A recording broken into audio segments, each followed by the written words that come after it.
Hello ආයිබෝවන්. ඉතින් කොහොමද? ඔන්න අදත් මම අලුත් රීඩින් එකක් අරන් ආවා. ඉතින් මේ රීඩින් එක ඔයා දකින්නේ දෙසැම්බර් 16 වෙනිදාට කලින් නම් මේ රීඩින් එක ඔයාටමයි. ඉතින් ඔයාට තියෙන මොකක් හරි ප්‍රශ්නයකට හොඳ විසඳුමක් ඔයාට ලැබෙනවා. එක්ක ඔයා මොන හරි හොඳ විසඳුමක් හොයා ගන්නවා. ඉතින් හිතේ තියෙන ගොඩක් දේවල් හැබෑ කරගන්න හදන කාලයක්. ඒ වගේම තමයි කාගෙන් හරි හොඳ කෙනෙක්ගෙන් ඔයාට උපදෙස් සපෝට් එකක් ලැබෙනවා. ඉතින් ප්‍රතිවාදියන්ගෙන් චැලෙන්ජස් ගල් මුල් වෙනවා. ඉතින් ඒවා හැමෝටම පොදු කාරණයක්. ඒ හින්දා ඒකට සැලෙන්න එපා. සමහරු ඔයාගේ අදහස් වලට එකග වෙන්නේ නැති වේවි. ඒ වුණාට ඔයා ඔයාගේ වැඩ ටික හොඳට කරගන්නවා. ඉතින් ඔයාගේ කොන්ෆිඩන්ස් බහැලා තිබ්බනම් මේ වෙනකොටත් හොඳ මොරාල් එකකින් ඔයා වැඩ කරගන්න පටන් ගන්නවා. ඒ කියන්නේ කොන්ෆිඩන්ස් ඇතුව ඔයා ඉහළටම යනවා කියලා පෙන්නනවා.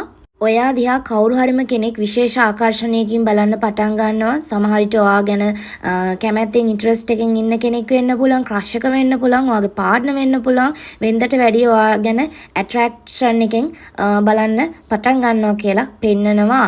ඒ වගේම තමයි ඔයා හිතන්නේ නැති කෙනෙක්ගෙන් ඔයාට නොහිතපු විදිහට මෙසේජ් එකක්, කෝල් එකක් එනවා.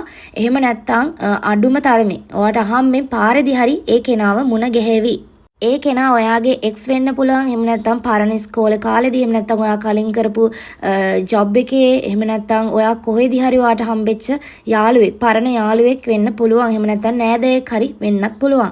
ඒ වගේම කෙනෙක් ඔයා ගැන හොරෙන් හොයලා බලන්න පටන් ගන්නවා. ඔයා ගැන හොරෙන් ඔබ්සර්ව් කරනවා. ඉතින් ගොසිප් වගේ දේවල් සෝෂල් මීඩියා වලින් ඔයාගේ යාළුවන්ගෙන් හරි අහලා දැනගනි ඔයා ගැන. ඉතින් ඔයා අලුත් දෙයක් මොන හරි ඉගෙන ගන්න පටන් ගනි. නැත්නම් ඉගෙන ගන්න ආසාවක් ඒවි. ඉතින් ඔයා ප්ලෑන් හදාගෙන ඔයාගේ වැඩ කටයුතු කරගන්න පෙළඹෙනවා මේ කාලෙදී. ඉතින් කලින් තිබ්බ පොඩි කරදර, පීඩා, හાર્ට් බ්‍රේක්ස් ඒ වගේ දේවල්, يعني ඉස්සර අතීත පීඩා මතක් වෙලා ඔයාට දුක, තරහ වගේ දේවල් ඇති වෙන්න පුළුවන්. ඉතින් මේ දේවල් වලට සැලෙන්න එපා. ඒවා හරිම తాවකාලිකයි.